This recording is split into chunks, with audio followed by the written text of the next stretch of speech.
Hello, hello. According to StreamYard, we are live. Welcome to Bort's Basement.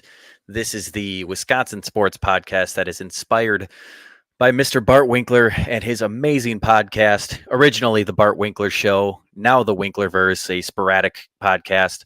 The reason why it is now The Winklerverse is because you can catch Bart live on CBS Sports Radio every weeknight at 9 p.m. until 1 a.m. So as soon as you finish this show, I implore you to turn on Bart's show. We love him. He was the spiritual inspiration for this show. Joining me today is we've got Eric and Andy. I don't know. Do you guys want me to say your last names? Yeah, we'll drop Twitter handles, all that good stuff. That's fine. Twitter handles is good. Yeah, so go ahead and introduce yourselves, or I can kind of introduce you and then give a little backstory. So Eric joined me the other night. He is my baseball guy. I mean, both of these guys are kind of my baseball guys. Eric is very, very well tuned to the not just the Brewers minor league system, but minor league baseball in general. So it's great to have him back. He's also a big NFL draft nutcase like I am, as well as Andy down there, my cousin. God, we've been really, really good friends, if not best friends, for a long, long time, pretty much as long as I remember being alive, but another fellow NFL draft head case. You guys don't want to say anything? No, I didn't know where you were going with where you were ending with that. Well, before we start this thing, because, we're going to do this Packers mock draft, and I think it's going to be fun. Should be interesting to see where everything lands. But what is it for you guys? I've always been, NFL draft, NBA draft are like Christmas to me. It's my two favorite sports days of the year. And I don't know if I've ever really thought about why exactly that is. But I do think now that I sit here and ponder on it, maybe it's just because no matter what, you're going to see change. And there's always like hope that's associated with change. What do you think it is for you, Eric? I think it's pretty close to that. It's you can wash away the pains of whatever was the season prior. You can move on with youth. You can move on with Packers made a really massive tilt towards getting more athletic in the last couple of years, and you can kind of see that in the way that they play now. So I think the draft kind of piece to it is infusion of talent and always kind of chasing that next guy that you really, really want to follow and devote your fandom to. What about you, Andy? I think for me, it's that optimism, right? I mean, the season turns over. For me, it's always been the draft. I know free agency happened a month ago or whatever, and we're all excited about McKinney, and the Packers have made some moves, and we went through the emotional roller coaster of Jacobs and Jones and all that 2-hour window. But every time the draft turns over, it's literally that blind optimism. I actually remember the first time I got into the draft, we were coming back in a van trip from Florida, and I was going to tell this story. Listen to the draft on the radio. Yes. Bought a USA Today newspaper to get their draft guide, and we were hoping the Packers would pick Boss Bailey. Wow. That you are aging us, my friend. Not cool. I know. For anybody that's listening or watching. Boss Bailey of all the people, too. Well, we were heartbroken because the Packers did end up taking a linebacker, but it was Nick Barnett. Go figure, Barnett would be a productive 10-year player, and Boss Bailey ended up being kind of nothing for the Lions. Yep. Remember that vividly. And then, going back 14 years now, we've had that tradition of getting together on draft night, filling our own mocks. Trent Williams taking it away from me, year one. Yeah, okay. Yes, thank you for reminding me of that. If you are unaware of what he's talking about, as you should be, we would do a draft contest where all of us would fill out our own mocks, and we would have a point system, whoever got the most picks correctly, et cetera, et cetera. And we had a traveling trophy that was a Miller Lite portable refrigerator keg of beer that we spray painted gold. And a friend of ours that passed away a few years ago also partook. So a lot of great memories associated with just getting together for the draft. And I think the best part about the NFL draft is no matter what or who your team is, every single pick you can be like, this is a steal. This guy's going to be a starter. And it's kind of funny because the majority of your picks just straight up don't pan out unless you're Brian Gutekunst. I mean, you got to give the Lions some credit lately too. They've been knocking it out of the park as well. It's pretty those two. Lions and the Rams, I'd say, are probably the Packers, Lions, and Rams are probably your best drafting teams. Let's not forget about Philly too. But you know what it is about Philly is they inexplicably have every great defensive player fall to them each year in the draft. It's kind of annoying. Yeah, I was gonna say no matter what happens on draft night, there's one thing that I'm gonna be certain of, and that's I'm gonna believe thinking the Steelers had the best draft of the entire league. We've all got our biases. Falling prospects.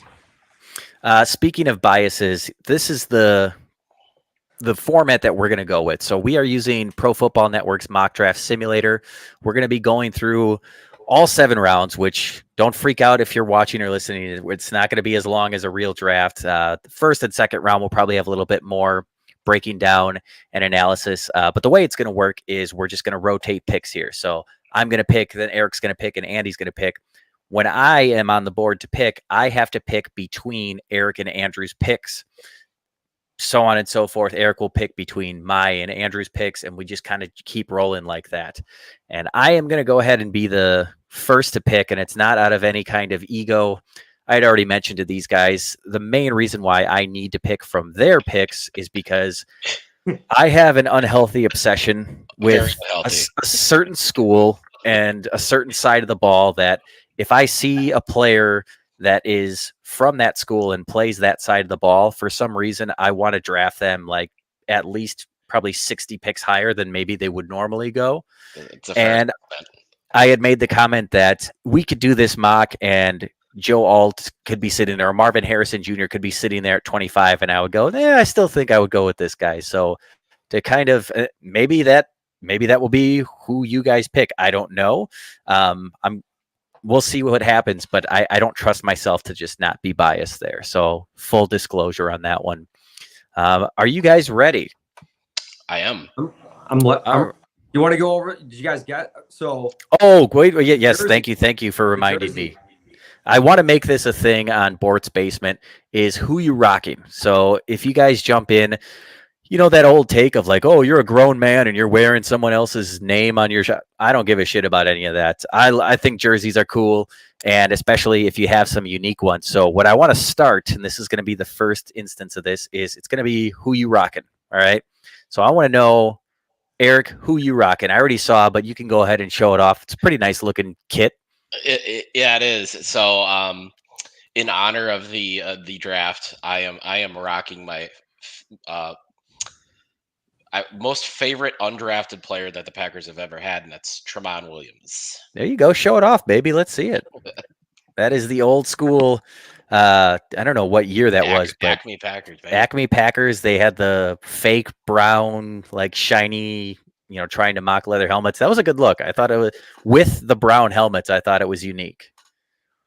Yeah, love Tramon. Great. It's one of the last times they beat the 49ers, the year they wore those things. Yeah. That's right. I vividly remember Donald Driver going Marshawn Lynch on the entire, I was going to say secondary of the 49ers, but he was dropping linebackers. He was dropping everybody on that play. That was like the last great play of his career. Yeah.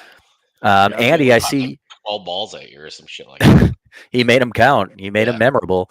Andy, I see you have I guess we can call it old school Brewers now. I wish they still had that look. I'm not a big fan of the rebrand, but the whole Barley Brewers, is that an away jersey? Looks like the gray. It's an away jersey. It's gray. When you're going to the game and you're going to get the ketchup and stuff, you can't go with the white. You got to go with the gray. You got to go for it. So he offered Eric and I the chance to guess which jersey that is. Eric, do you want to venture a guess? I failed miserably. My first guess was Niger, but it was only about a decade off. Yeah, I was a little bit off on that. Supon? No, I went with the. Wait! I gotta get a guess. I'm gonna say, is that Ben Sheets? No. So in honor of Jackson Churio's home run tonight, I'm going with the last Brewers outfielder rookie to finish second in Rookie of the Year in 2003, Scott Pasednik. Wow. Yeah, prove it. Look at that. A Scotty jersey. Props to you for keeping that shit. Yeah. All right. Well, I didn't put mine on yet. 21 years. I didn't put mine on yet, but since we're doing an NFL draft show, I feel that it's only right. For those of you that don't know, I collect jerseys that are fictional. So either from movies or television shows, people that don't exist, and in some cases, teams that don't exist. So I'm going to show off right now from potentially the worst football movie ever made, Draft Day, starring Kevin Costner, the Oh, greatest Wisconsin quarterback to ever play, Mr. Bo Callahan. Let's give it up for him. I actually Oh, I don't hate that movie. I don't know why. I don't hate it. I don't. I mean, Well, you you know, would go with the it's bust. You would go with the bust. we don't know if he busted. We're waiting on the sequel for that one. But I will say this: it's one of those movies that's so bad it's good. The dialogue makes no sense. The way human beings interact with each other is so funny. And I also thought, rest in peace, Chadwick Boseman. But one of my favorite like subplots of the movie is he needed to go in the top 5 because if he drops to the 20s, that's he's going to make 12 million instead of 25 million, and we're supposed to feel sympathy for him. I mean, Hollywood, bro. Callahan had more red flags than some quarterbacks in this draft. That's all I'm going to say. There we go. And it Here starts. we go. And And it starts. All right. I like it. I like it. All right, now I feel ready. Now I've got the Riz, as kids would say, right? Yeah.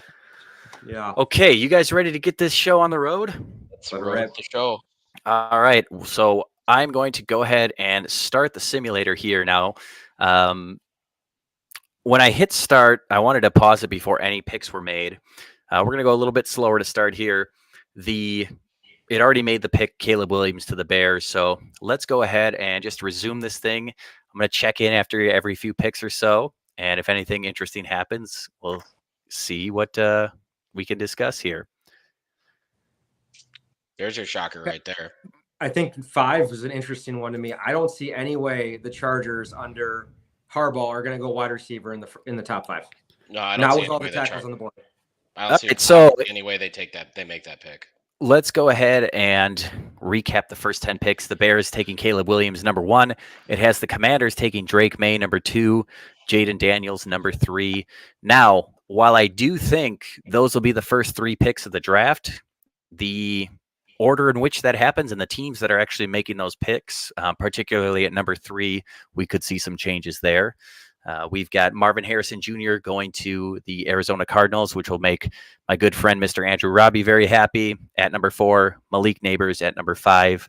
You guys want to take a... It's all you. You're the host.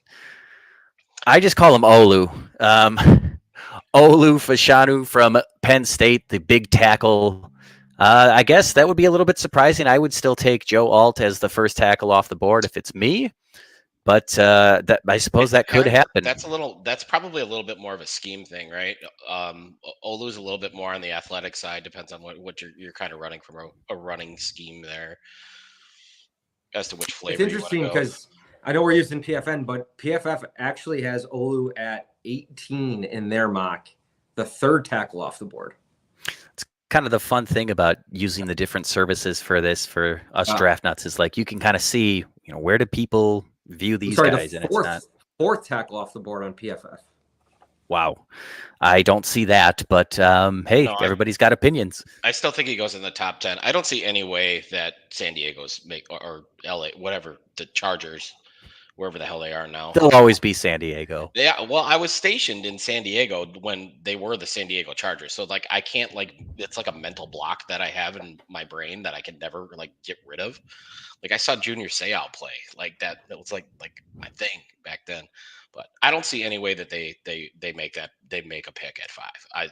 Not under Harbaugh. Not under Harbaugh. No, they're gonna trade down. They're gonna get a whole bunch of capital. Probably the Vikings are gonna go up there, get JJ. No, there's a lot of smoke going on right now out of New England that they're looking at JJ McCarthy at number 3. That would be really, really stupid, in my opinion. I am not a Jaden Daniels fan. I do not like Jaden Daniels. I do not like JJ McCarthy either. Both of them. Do you like anybody, Eric? Michael Penix. I do like I Michael do like Penix. I Penix. think he's underrated. I do. Actually, I out of like those top Penix a four, lot. though, I think out of those five, the three that we saw, McCarthy and Penix might be the only one that's ready to play year one. I would agree there. And there's a lot of Twitterverse rumors going that they're looking at taking Penix, the Raiders coming up here at 13. That they're thinking real long and hard about Penix going at 13, which would be a little bit of a reach. But I like Penix. I do like Penix a lot. Think Sure. the Chargers are going to trade out of that. It's probably going to be the Vikings. I think the other interesting thing Gotcha. on Well, the other interesting one for me is Brock Bowers, tight end, going to the Jets. yeah. So recapping the picks, yeah, we've got. That's true. I don't know. I think Bowers you can get kind of creative with. You can use him a little bit more outside than you would a normal tight end. But given that it seems that the Jets are going to do what Aaron wants, I wouldn't surprise me to see the best skill position player on the board. That's who he's going to want, and again, wouldn't surprise me if that's who they end up with. A couple other the picks here: Joe Alt goes 7 to Tennessee. Romo Dunze goes 8 to the Atlanta Falcons, who I think they're a good chance that they're locked in at a wide receiver at 8.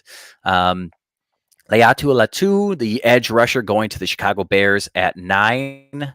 Pretty decent value. I think he's right in that kind of top 10 area. And then, as you just mentioned, Brock Bowers going to the Jets at number 10. Shall we continue? Yeah, fire away. This would be dream scenario for the Vikings if something like this happened. Yeah, so let's see what happens here. Well, there's your trade. All right, so I paused it because what do we got? 5 picks that J.J. McCarthy falling to the Minnesota Vikings. I see that as unlikely. I think he ends up in the top 8-ish. We see a trade up. The Miami Dolphins traded up here. They received pick 12 and gave up pick 21, 55, and a 2025 third-round pick in order to select the offensive tackle from Oregon State. Again, I'm going Tali. He's Tali Fuaga. Some of these names, I feel like I'm in the Key and Peele sketch. Talisi Fuaga, Oregon State. Too many pumps. Looks like we have our run of offensive tackles here. Troy Fautanu going to the Oakland Raiders at 13. J.C. Latham going to the New Orleans Saints at 14. So we've got 3 tackles in a row. And then the edge rusher, Jared Verse, going to the Detroit Lions at number 15. Now, one of the reasons... If this does play out like this, if I'm Green Bay, I'm calling Seattle right now. I'm calling Seattle. This is why I stopped the draft here.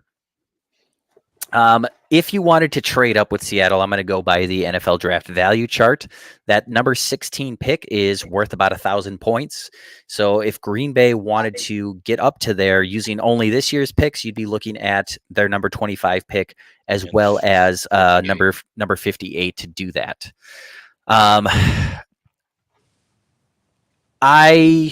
If the board is falling this way, I'm not necessarily on board with that.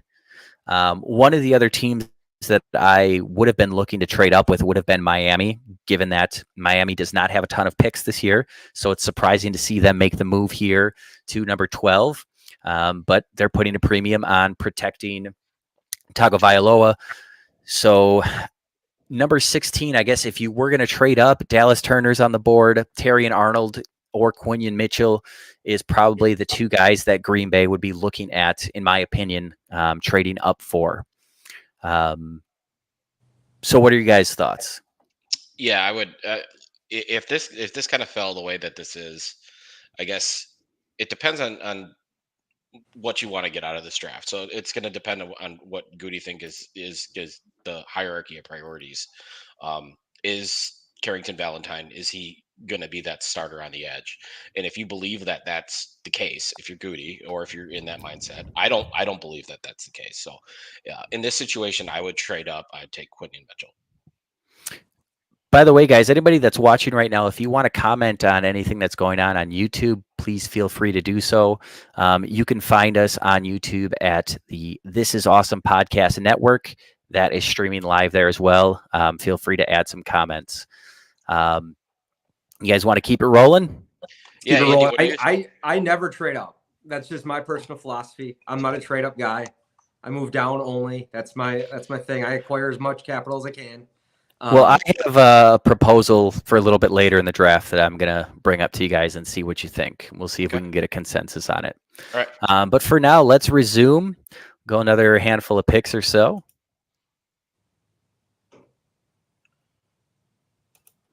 All right. So we are up to pick number 21. At 16, Seattle took Dallas Turner, the edge rusher from Alabama. At 17, Quinyon Mitchell goes to the Jacksonville Jaguars, the big corner. A lot of people are calling him corner one. Next off the board would be Terrion Arnold from Alabama, the other corner. Then we've got one of my favorites, Chop. I know, Eric, you and I have talked about him potentially not being a fit in a little bit closer to a 4-3 type of system that the new defensive coordinator, Jeff Hafley, is going to be running. But I really, really just love the athletic profile there. He goes 19 to the LA Rams. Another name that was been linked to Green Bay, Amarius Mims, another big offensive tackle. So yet another offensive tackle. And depending on who you ask, might be another offensive tackle, Graham Barton going 21 to Denver. So those are two guys that have been linked to Green Bay.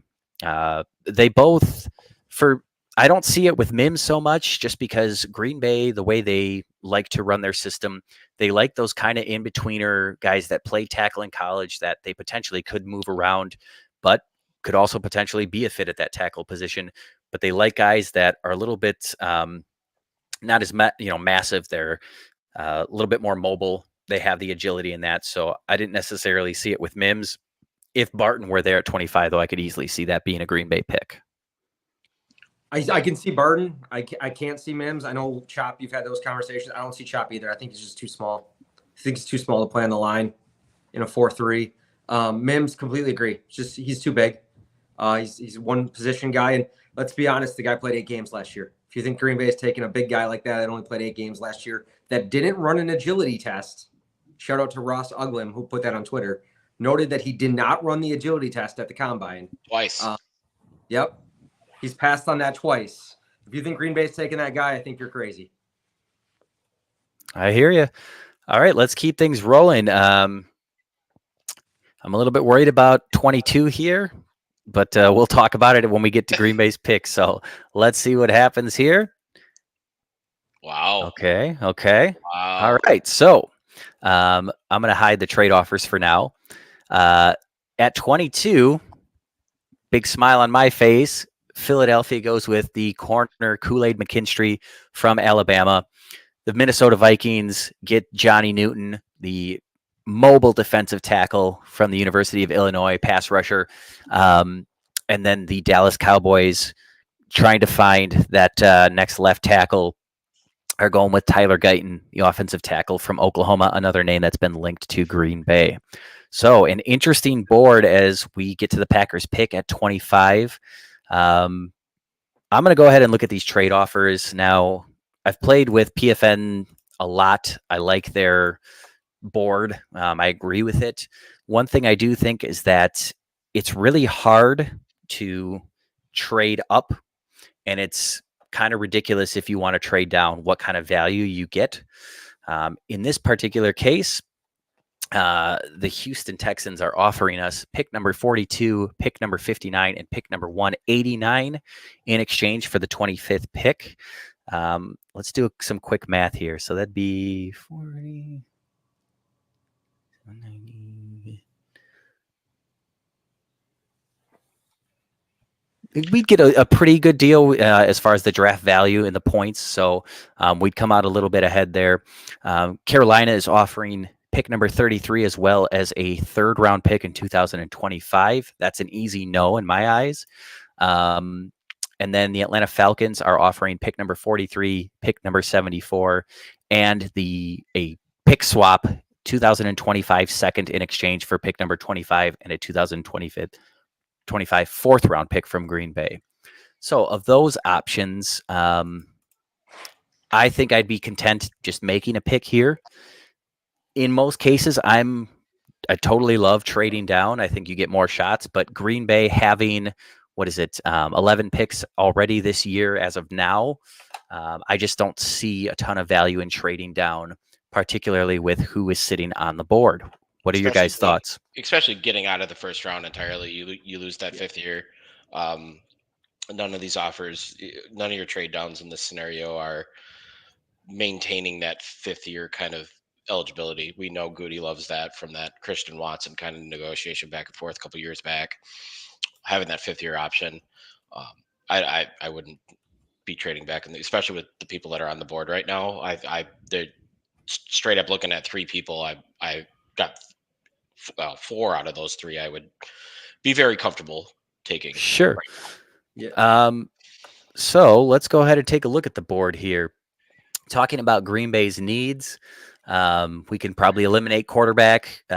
Running back is a need, but certainly not one that you'd be looking at here at number 25. Wide receiver is interesting to me.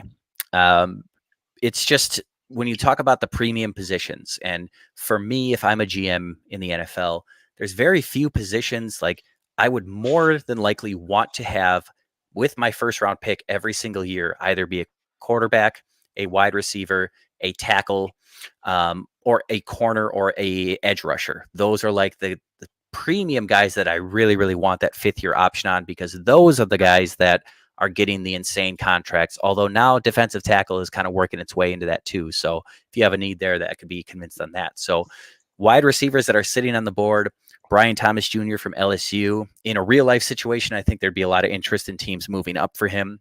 Adonai Mitchell, athletic freak from Texas, Xavier Worthy. And then we look at some of the other positions here. Tight end, I don't see it. We talked about tackle being a need. David Bakhtiari, we're finally done with that situation. I don't see one that I would take or be comfortable taking at 25 on the board. I do love the value of offensive tackle in this draft, but just not right here at 25. Let's take a look on the other side. Well, I guess we could talk interior as well, that it is a big need for Green Bay. But in general, I'm kind of against interior guys in the first round, but certainly with who's sitting on the board right now, not really anybody I'd be looking at. I think, Eric, you might disagree on one name. I know you're a big Jackson Powers Johnson fan, the center from Oregon. On the other side of the ball, you've got starting with defensive tackle. This is a sneaky need for Green Bay. I don't think Kenny Clark is long for this world. Green Bay typically doesn't give out that third contract. They did it to David Bakhtiari. It came back to bite him in the ass. So I could see Gutekunst just being like, not this time, not so fast, my friend. But Byron Murphy II is sitting there. So maybe he pulls the trigger there. For edge rushers, the guys that I probably would have considered are off the board. It's not necessarily a huge need for Green Bay, but again, it is a premium position that you always should be kind of looking to add talent at. Linebackers, I like a few of the linebackers in this class. Again, not somebody that I necessarily am taking at 25, and safety might be their biggest need on defense, depending on who you view as a safety, who you view as a corner. But in the secondary, there are some guys that I think could be on the board here. So now that I've rambled on for long enough, let's talk about this pick. Who are you guys? Who's your picks? And then I will pick from your picks. You want me to go first, Andy, or you want to go? Let it rip, Eric. I would take Byron Murphy. And the reason why I would take it is he's one of those very, very rare motor, athletic, freak kind of guys. Can play inside and outside. He can play the run. He can play the pass. He can play multi-scheme. He could never go off the field. They're very much a la kind of like the situation with Kenny Clark. Probably a little bit more pass rush stuff in his bag than Kenny Clark had. A little bit less on the run defense side. Byron Murphy is legit.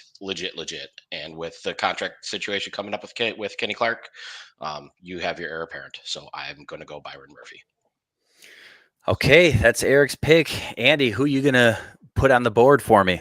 I also would take Byron Murphy here, just for the record. If the board falls like this, you can't pass on that. I don't think the Packers would pass on that. But when I look at the rest of the board,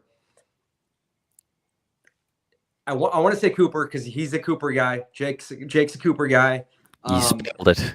The problem is I don't pick guys that don't have a position. Cooper does not have a position in the NFL right now. It is Demarius Randall. We've seen this all the time where guys can play multiple, but they're not good at one. So I would not pick him. I really like JPJ. I'm also not picking a center that early in the draft, nor because I don't think Green Bay is going to. So when I look at the board with what we have here, I'm probably taking Wiggins as the other option. And that's just a personal thing. I don't like guys that don't have positions, and I don't know if Cooper has a position. Well, it's no fun to say that you both pick Murphy, so I'm going to say that your pick was Wiggins. Okay. All right. You guys broke my heart. I hate you forever.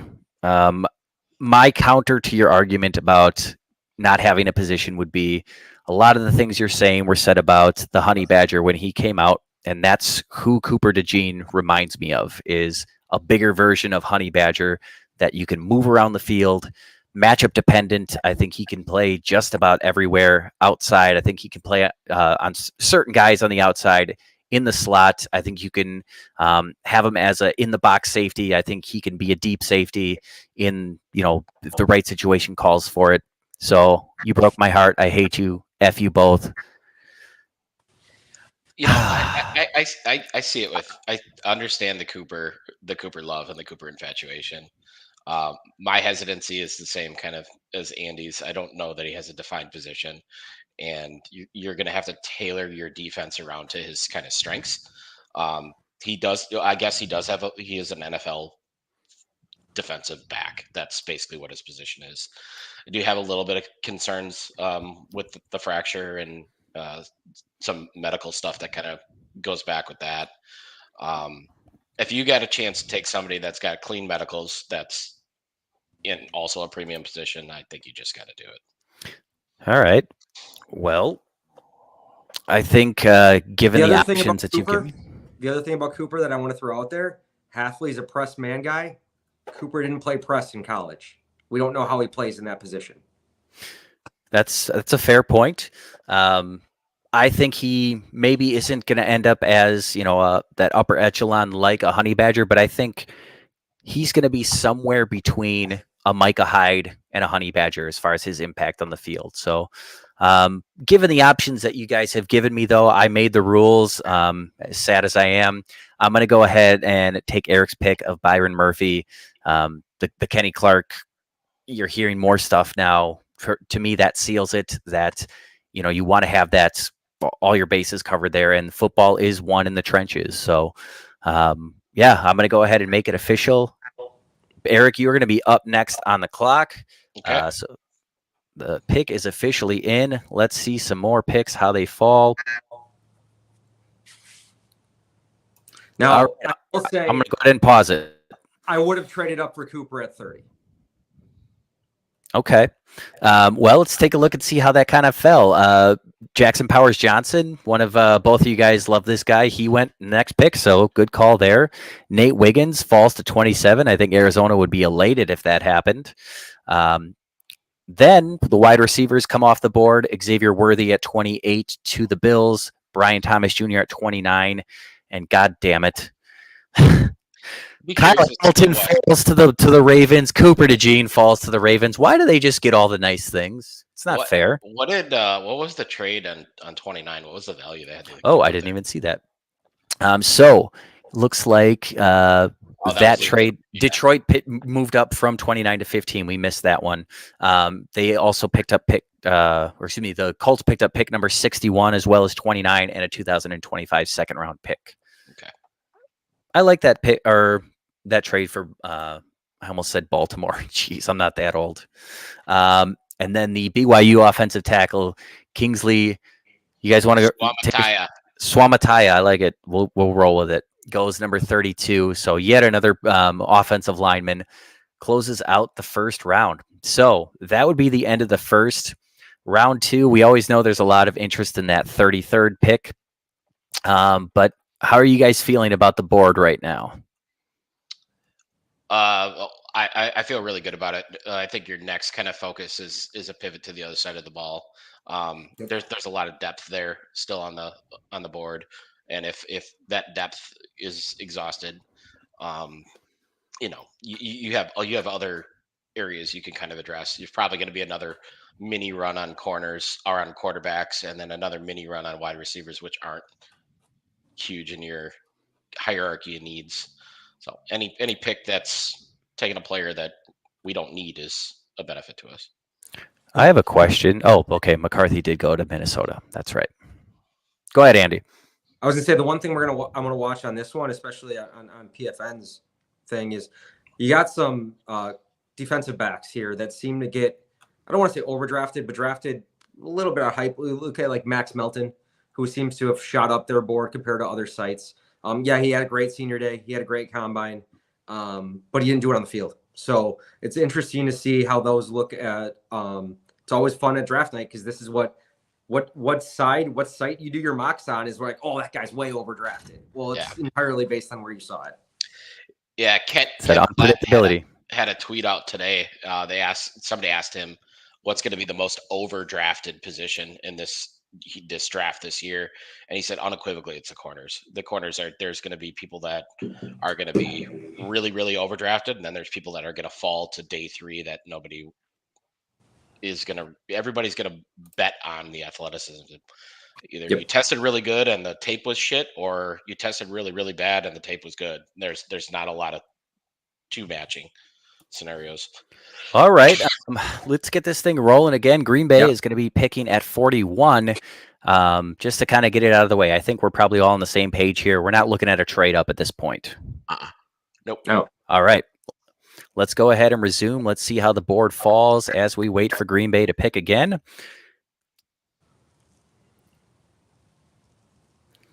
Okay, so we've made it. I'll hide the trade offers again. Number 33, Zach Frazier, the center, goes from to the Carolina Panthers. Keon Coleman, the big wide receiver from Florida State, to New England. These quarterbacks still sitting on the board. That's shocking to me. Penix Jr. and Bo Nix. In a real life scenario, I think, by this point in the draft, all those guys are off the board. Yeah, I agree. Yeah. Some of the more surprising, I won't go through every pick, but some of the more surprising ones to me, Trey Benson, the first running back taken off the board just before Green Bay picks. And again, we're looking at more offensive linemen, another corner, receiver. So the premium positions continue to fall off the board.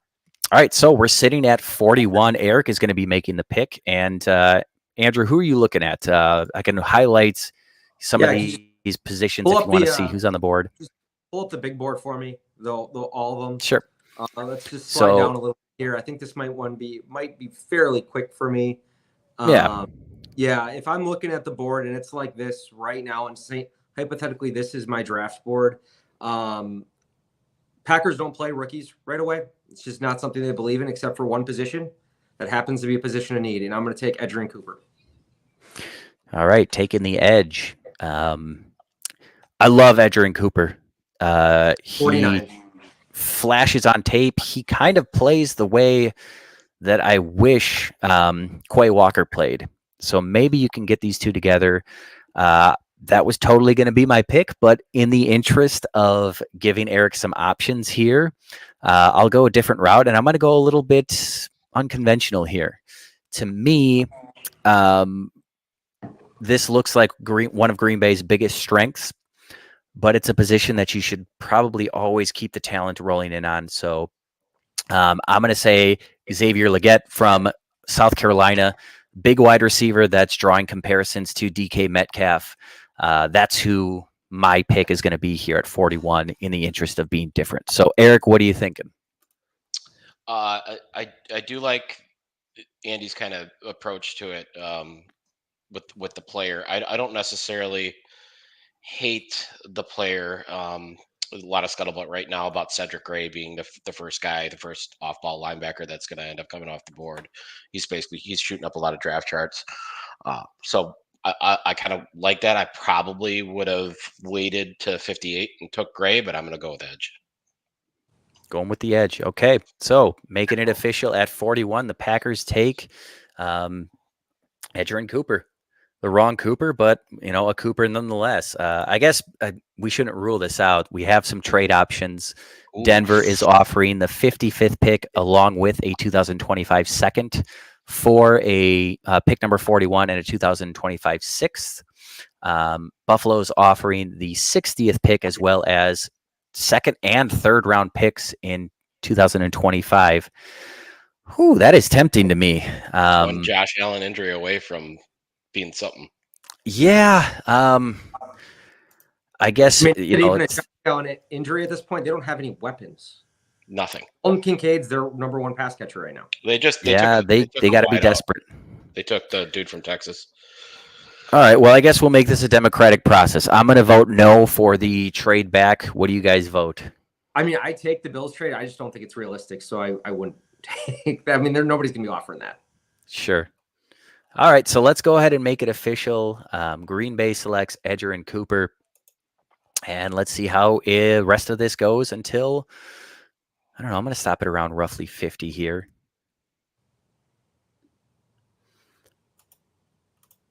All right. So after Green Bay takes Edgerrin Cooper at 41, we see the athletic tackle Patrick Paul go from Houston to Houston. So hometown boy staying put in the Texans. Edge rusher from Alabama, Chris Braswell, kind of the forgotten man, goes to the Atlanta Falcons at 43. Finally see another quarterback, Bo Nix, going to the Oakland Raiders at. So again, there we go again. It's Oakland. I don't care. Vegas. No. It's Oakland. I think that would be something that they would be shocked if he's still sitting there on the board, but probably very, very happy that he's sitting there on the board. Two safeties go off the board between 41 and 50. Tyler Nubin ends up being safety one in this class. Andy, I know you're a Gopher, so hometown boy goes 48 to the Jaguars. And Cameron Kitchens, who just had a disastrous offseason as far as his athletic testing goes, looks pretty good on tape, but the numbers don't match the tape. Or excuse me, the athletic numbers don't match the tape, but he goes 50 to Miami. So Pittsburgh's about to make a pick at 51. Looking at this board, I might be tempted to try to trade up for a guy like Leggett, who I kind of threw out there before, but I think I'd probably hold off now the way that the board is falling. Yeah, I'll hold off. Agreed. I do think they trade up into the second round using some of the capital they have later. I don't think it's going to be this early. Gotcha. All right. Well, let's take another quick look here, and we're just going to let this go until 58. See what happens. So there goes Xavier Leggett. Max Melton goes off the board. Your guy Gray, Cooper Beebe, a lot of big names coming off the board here. Jonathan Brooks, the running back, dynamic running back from Texas, tears his ACL, ends up going to Dallas. I'm guessing that this is mostly going to be a redshirt year wherever he ends up. We see the quarterback finally, Penix Jr. goes to Denver at one of the biggest steals that you're going to see. Denver traded up here, or this was part of a trade between Denver and Miami, I should say. Again, great value for them. I think he's probably a starter in year one. A couple names, Cooper Beebe, big offensive guard, big mean offensive guard from Kansas State, goes to the Cleveland Browns. But yeah, let's take a look at the board for Green Bay. Andy, this is going to be your pick. Eric, who are you taking here as your pick here? I can scroll through. So I saw the trade offers. Yes. Let's. I guess we can kind of entertain this. Houston's offering to move up one pick. I don't really look at. To me, that's just not something realistic. And then Tennessee is offering pick 106 as well as 2025 first round pick and fourth round pick to get to pick 58. By God, I would take that in a heartbeat, but I think for the purpose of this exercise, let's try to be realistic here. I don't think. Yeah. So offensive tackle. At this point, you gotta look at the offensive tackles. Okay, so you've got Roger Rosengarten, big athletic guy. Jesus Christ, these names. again, these are all guys that I've looked at and researched, but I'm not going to try to Kieran, pronounce it. just Just roll Kieran Kieran. A, developmental guy from Yale, or I think he probably would be a developmental guy. I think I know where you're going with this pick. So go ahead and say it. Blake Fisher. Blake Fisher is your pick. Yep. The offensive tackle from Notre Dame. Checks every single Packers box you could possibly check. Age, RAS, agility, the ability to play multiple positions, the amount of starts. Like Well, if you're gonna prototype a Packers offensive lineman, it's Blake Fisher. It's interesting to me, given the way that the board has fallen. I totally, I'd be having some regrets if all of these defensive linemen were sitting on the board. You've got, again, Ora Hora. Or Haro. But he's a big, quick guy. Leonard Taylor III, Michael Hall Jr., who Green Bay has hosted on a top 30 visit. I think this is kind of where they'd be looking to pick him. But given that we picked Brian Murphy the second in the first round, those guys are kind of off the board for me. My pick here is going to be, again, not like a super high need right now, but Green Bay is kind of in a position where they can afford to maybe take the higher upside guys here. I'm going to pick Marshawn Nealon, the athletic freak edge rusher. Reminds me a little bit of a guy that's already on the roster in Lucas Van Ness, developmental guy, but has all the size, speed, athletic numbers. Small school guy, so you got to have some confidence to coach him up, but that is my pick. So, Andy, what are you thinking? Oh, that's a tough one. I mean, they definitely need the O-line help. It's a matter of if you think Fisher's going to be able to stick a tackle in the NFL. That's the question. If you think Fisher can stick a tackle, I'm taking Fisher, but I'm not sure he can. And the Packers like to have depth at pass rusher. It's just what they've done. They usually carry at least 3, sometimes even 4. Preston Smith's probably in the last year of his deal. So I'm going to go with Nealon here. All right. Before I put that pick in, this is the part of the draft where I am certainly looking to move up. And there is a certain guy that I'm targeting at their biggest position of need. There's a lot of hype around this guy potentially coming up and being ranked at the top of his position. What do you guys feel about trading up to around that kind of 60 pick range? Yeah, I think I know who you're targeting.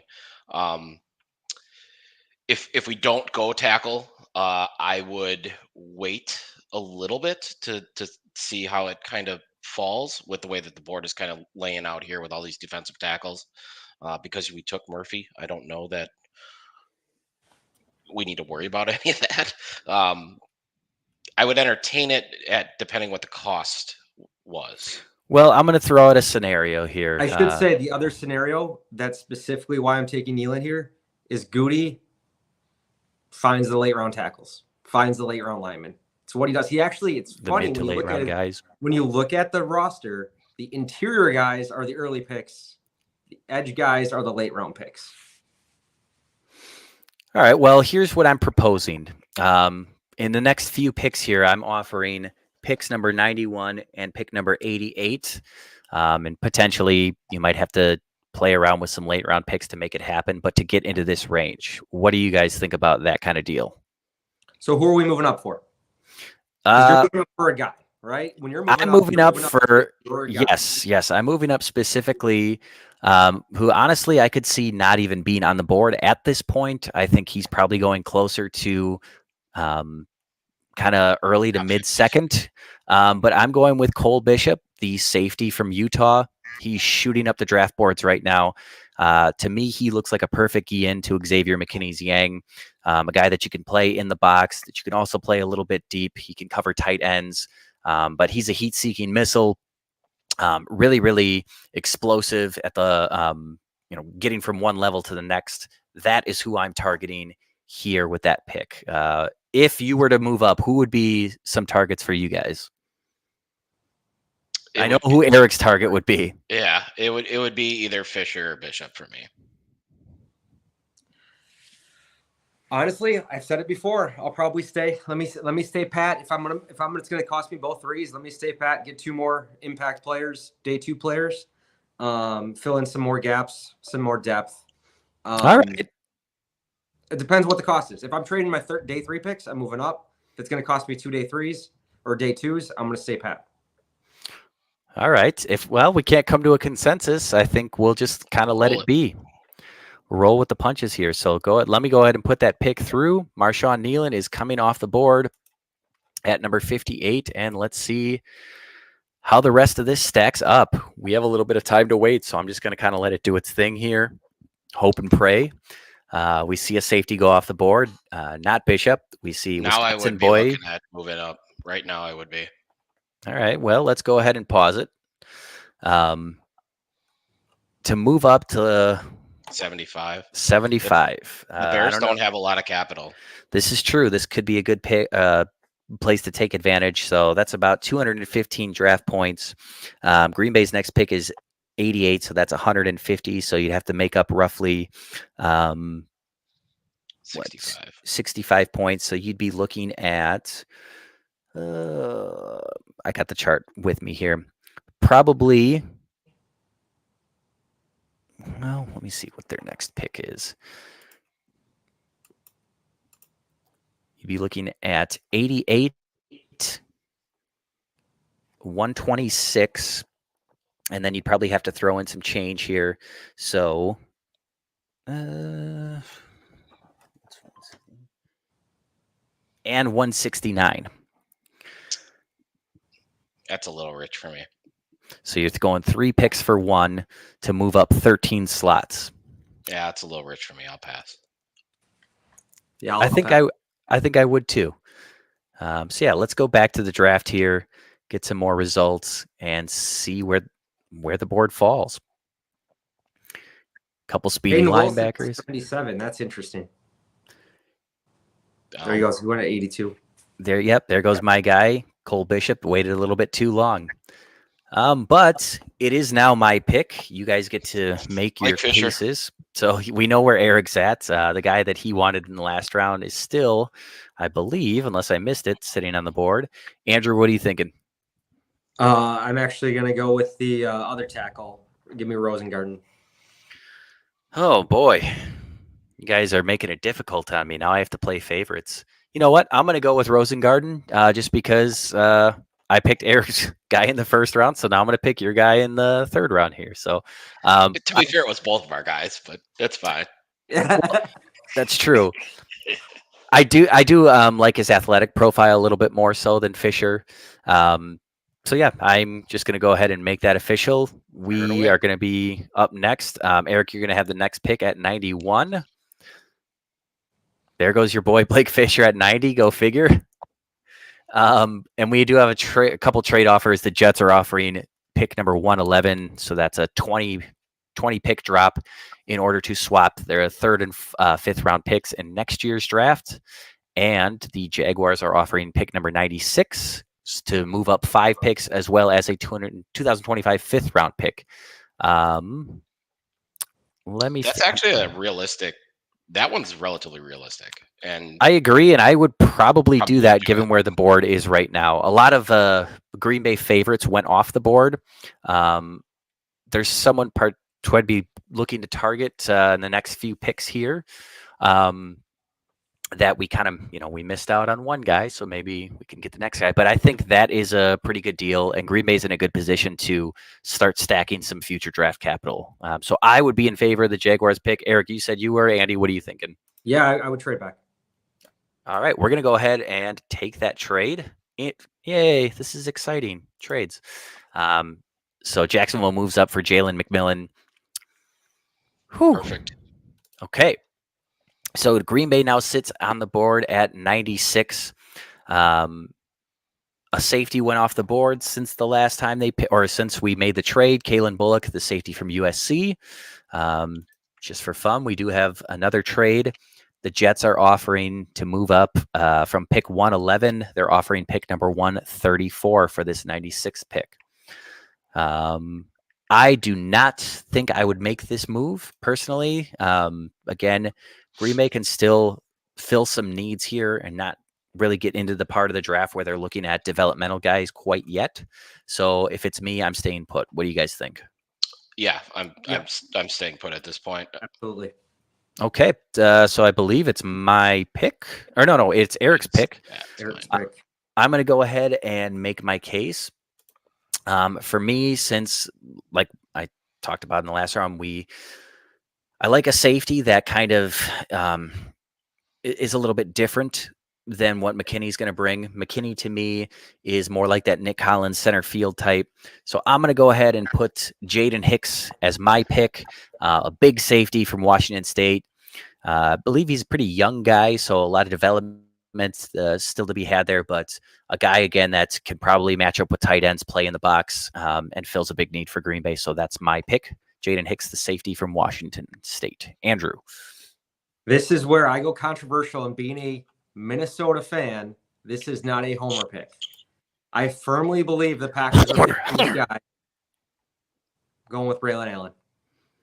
Braylon Allen is off the board. Is he off the board? He went number, I believe, 70 to the New York Giants. That is high for me. I mean, I maybe would have considered him at 88, but I don't know if I don't know. I just think he's not an every down kind of guy, and that's third round or later for a scat running back, or somebody that's going to have a role and not necessarily be the guy. So I mean, yeah, you're going to have to go back to the board.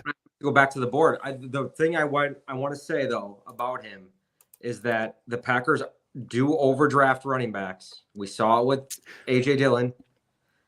They're going to need a power guy. Dillon's here for 1 year. So I think it is certainly an opportunity. I don't like any of these other backs in that role. Okay. At this point, I looking at Jalen Wright maybe in the next round. Go to the big board for me. You got it.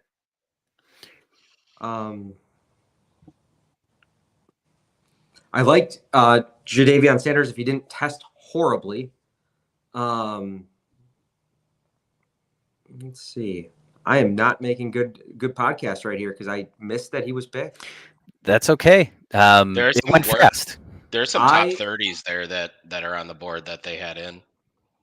Yeah. We already another picked homer pick. Tackle. We did. There's another homer pick on the board as well. Just throwing it out there.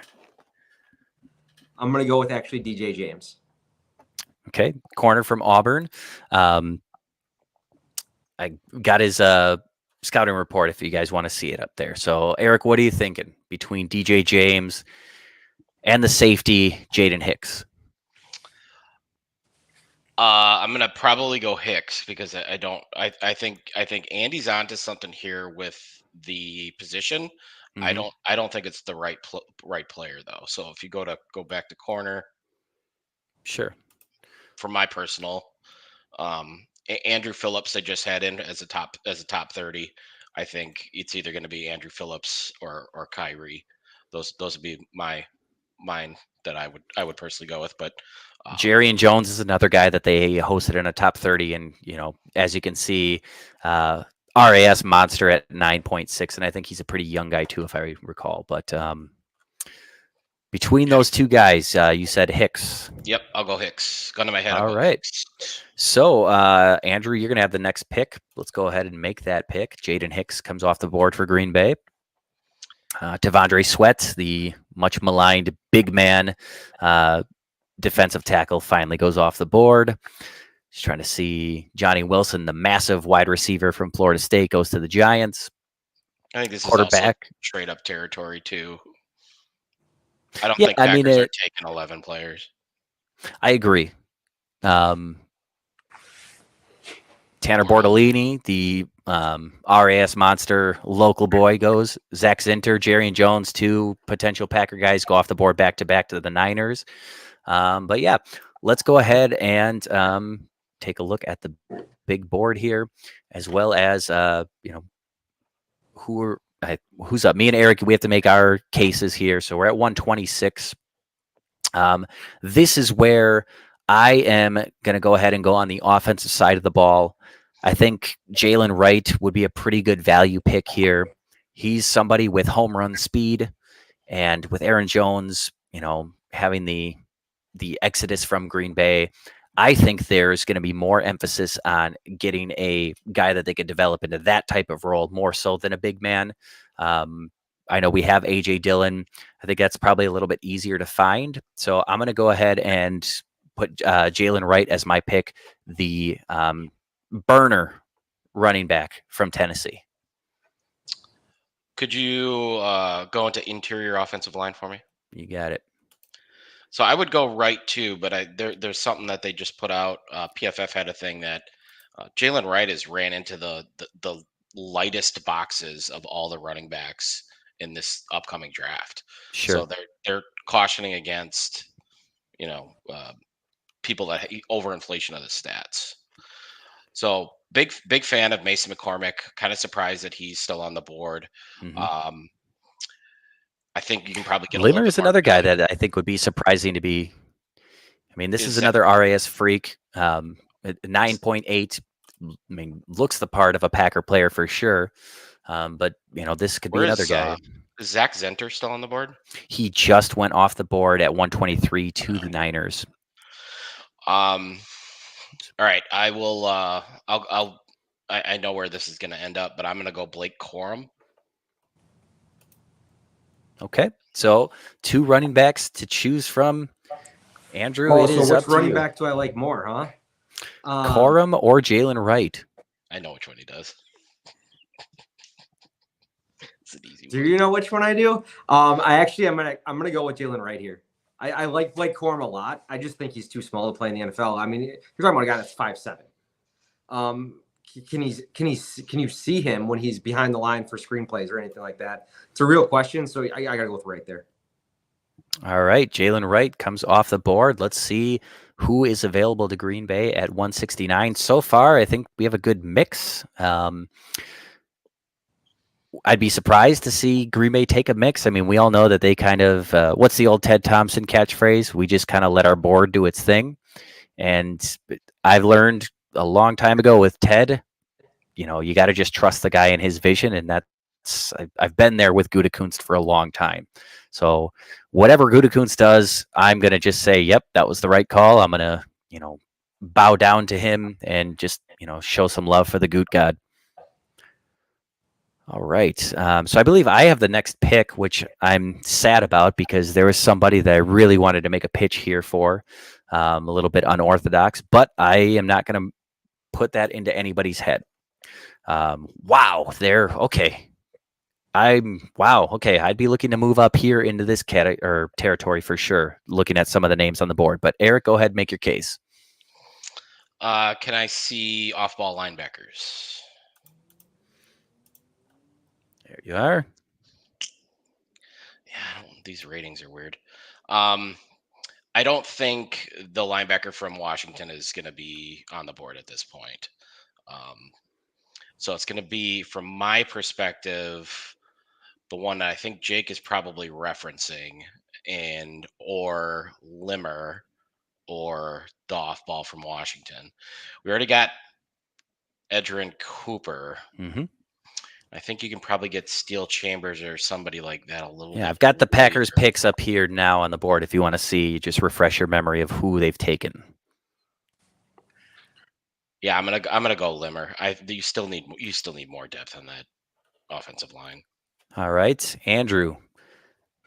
I'm gonna stay on the offensive side, but I'm gonna flip over to your favorite school, but the other side of the ball. Give me tight end Eric All. Blocking freak, tight end Iowa tight ends tend to have a good track record. So I'm gonna go with Eric All. And I think that there is potential for a few guys. Jaheim Bell is another one that maybe they're looking for that H-back type that could fill the role that they were hoping DeGuara would fill.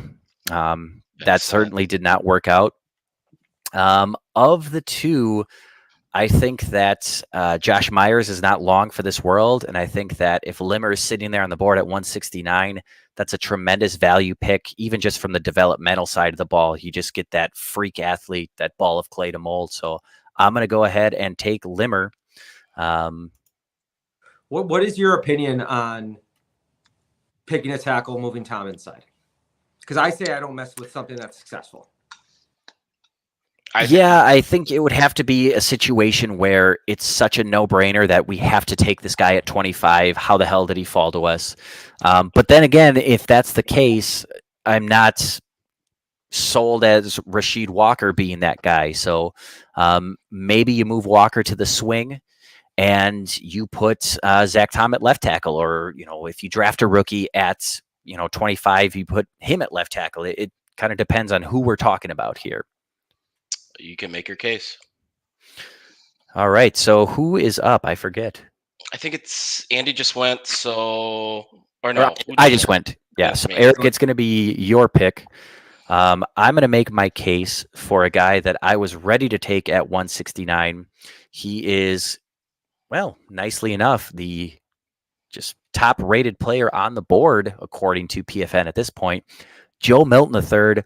This is as raw gets. He's, I think, 23 now. He's an older prospect, but if you want to talk about just raw potential at the quarterback position, this guy's got a cannon. He has the athletic ability. I don't know.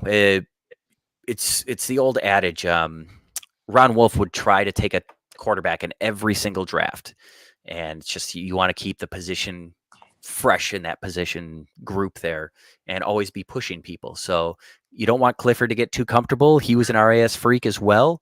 But I really, really like Joe Milton III here in this spot at 202. That's a no-brainer to me. But yeah, that's my pick.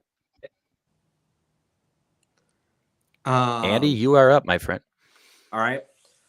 I'm going to stick with the position, but I'm going to go to a different one, obviously, because Eric All was taken, but I'm staying in the Big Ten. Can you go to tight end for me? Sure. AJ Barner is probably the best blocking tight end in this draft. Michigan just put him on the end of the line. He operates like a tackle. We haven't had one, and we've had one in the past with Mercedes Lewis, but we haven't had a great one that can just be that. I mean, Musgrave and Kraft are certainly capable at it. I don't rule it out without losing to Guara that we could get another one. So I will give me AJ Barner. All right, Eric, what are you thinking? Really, really tough call because those would be my top two that are on the board. I think I totally agree with AJ Barner. I think that the Packers probably look at Ben Sinnott a little bit earlier in this draft as somebody to kind of come in and fill that role. I believe Sinnott's off the board. Another guy that I would consider as well is the safety from I think Utah, Sione Vaki. Two-way player. I don't think he plays running back. I think he's probably they tried him out at running back. That's what I heard. Yeah. But yeah, I don't see it with Clifford at all. And if you're gonna take a quarterback, especially this late, you want to take raw and development. You got the guy in the building for 4 years, and see how it goes. So sure. And this is, I think, a guy that obviously you want to develop him into a good player, but it's kind of like playing the stock market. You take a guy at this value, you try to develop him, maybe flip him for a third-round pick later on in his career. That's a win. Yeah, the NFL is kind of trending away from these massive cannon arm kind of guys. So I think it's going to be tough. He's going to have to get the mental side of it. It's more that intelligence kind of aspect from the quarterback position now. But somebody that has that kind of arm, like you just can't pass on that. So I'm going to go Milton. I feel like Andy's not getting all of his guys. All right, I'm the outball. That's the way the cookie crumbles sometimes. I'm going to go Milton. All right. So Joe Milton III. I'm just glad you like Barner. Well, he may be available at pick 219 here. So it won't be long before Green Bay's picking again. I say that's probably the kiss of death. He's probably going to go at 218 now, but let's see how the board falls. Yeah, Andy, you have the next pick. The guy that I was about to make the case for just went at 218. Logan Lee, a little bit smaller, undersized defensive tackle, but he's a defensive player from Iowa. I have a boner for every defensive player from Iowa. So that's a bummer. I am going to go a little bit different. Andy, your guy is on the board, but I'm not going to nominate him.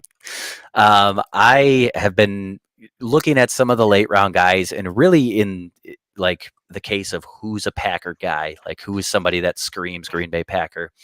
And I think I was telling you guys about this guy before. Frank Crum, he is an offensive tackle from Wyoming. I mean, if you saw a picture of the guy, you would think that you're going to run into him at Woodman's, in the middle of nowhere. 6'8", 313, 9.86 RAS score. So to me, this is a guy that has similar measurables to like a Josh Nyman, who I think they were pretty successful in developing. So that is going to be my guy that I am nominating. Yeah, and I'm gonna circle back to Barner. I think you got all the undertones of a Mercedes Lewis type of player, where he's that kind of sixth lineman. You put him on the edge, and he's probably not going to catch a lot of balls. Let's just be honest with it. He's probably not going to catch a lot of balls, but he's elite from a blocking perspective. So AJ Barner, final answer. Yeah, I'm gonna go with Barner. Obviously, I mean the thing I like most about him is you're talking about a guy that lined up at wingback. Like he lined up in the backfield in Michigan too. So and they run a pro offense similar to what the Packers do. A lot of misdirection. So just sees it as a natural fit. All right, so Packers have 2 more picks left. We are on the board at 245 next, so we'll let the board do its thing. So far, this has been an interesting draft compared to, I play with these draft simulators a lot, and this is a lot different than a lot of the drafts that I have done for Green Bay, so kind of fun. All right, I am on the board, I believe, or I make the next pick. So Eric, Andy, any suggestions? Who are your picks here? I think we go right back to that offensive line. This is where Goody kind of makes his paychecks. So that's an interesting name that I just saw right there. So I may have to circle back to that. But your boy Crum's on the board still. So yeah, Frank Crum, final answer. Yeah, let's just go. Just let him rip. All right, let's go out of the format here and let him go. And I'm telling you, Packers fans that are listening, once you see this guy, you're going to be like, that's a fan favorite in waiting. He's a little goofy looking. All right. So, Eric, you get the distinct honor of making the last pick, number 255 for Green Bay. For the draft pod. For sure. I want to see if there was a guy I was just looking at. Sorry, as I talk through trying to circle this board. He is off the board.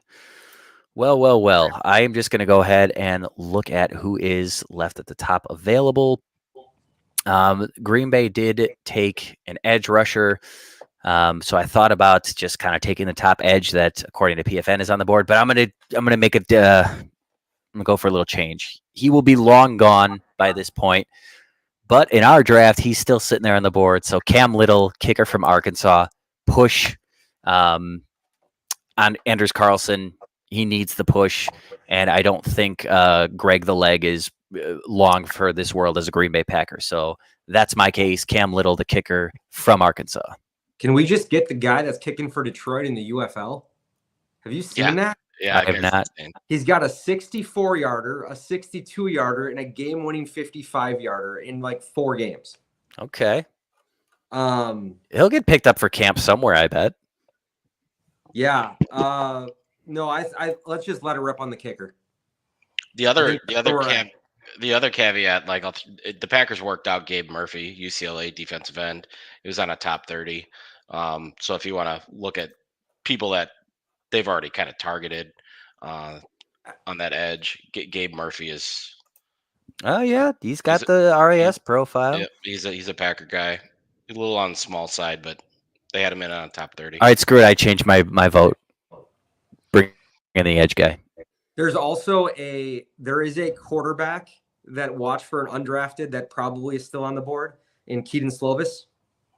Yep, BYU also debuted at USC. He's probably still there. I would watch for him he was a big prospect coming out of high school. I do remember the name. The other thing I do want to bring up before we completely close it out is Green Bay in this draft that we just mocked has not taken a wide receiver.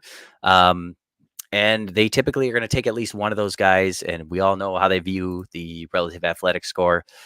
This is a name that I've seen. I haven't looked at his tape at all, but I've heard it a lot lately as far as moving up the board is Bub Means. Phenomenal name. Wide receiver from Pittsburgh. relative athletic score of 9.35. So that would be another option considering they've yet to do the wide receiver. So Eric, you got options here. You make the pick, my friend. You're closing this thing out. Well, so it's Gabe Murphy, or what's the other one? Cam Little? The kicker, Cam Little. I actually, I changed my vote to Murphy for you, but just threw some options out there. I'm going to let you just, it doesn't have to be one of ours. You can make whatever you want. I don't give a shit. Yeah, I think it's going to be Gabe Murphy. I don't think he's there at this point. They already worked him out. He's been on a top 30. He fits the profile.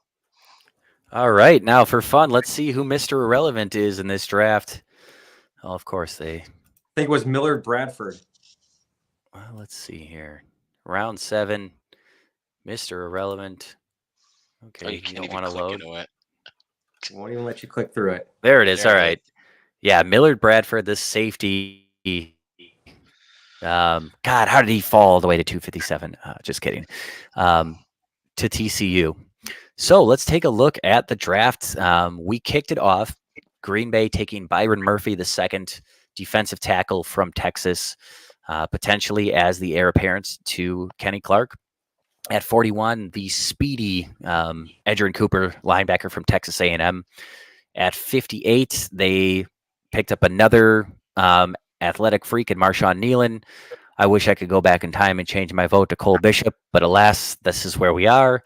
At 88, we took Roger Rosengartner, the athletic offensive tackle. I could just stop saying athletic. We can just assume that all these guys are freak athletes if they're a Packer pick. But at 96, they finally fill that safety need with Jaden Hicks, the big safety from Washington State.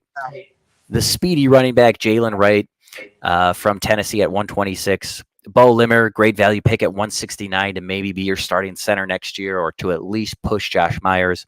The developmental quarterback, Joe Milton III at 202. The do-it-all or a little bit of everything tight end, A.J. Barner at 219. My guy, Frankie Crum, the most Wisconsin player to ever Wisconsin, coming out of Wyoming, the big, freakish offensive tackle, and then closing it out with maybe an unrealistic pick, but Gabriel Murphy, the edge rusher. And we also picked up a 2025 fifth-round pick. So, hey, a little icing on the cake there. Well, thank you guys for joining me. The NFL draft is 1 week from this Thursday. I know the three of us are going to be getting together. Maybe we'll live stream. I don't know. What do you guys think? Live reaction? We could do it. Maybe room? Not. Yeah, I think that could be fun. If you guys are watching on StreamYard or on YouTube, looks like we had 55 viewers at one point, so we appreciate you guys checking in with us.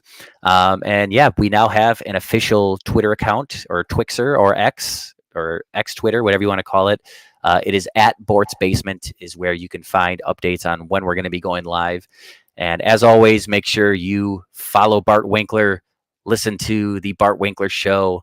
Without Mr. Winkler, I wouldn't be doing this. So I appreciate the inspiration, Bart, and I appreciate you guys, Eric and Andrew. And yeah, we'll see you guys next time. Thanks for having us. Thank you.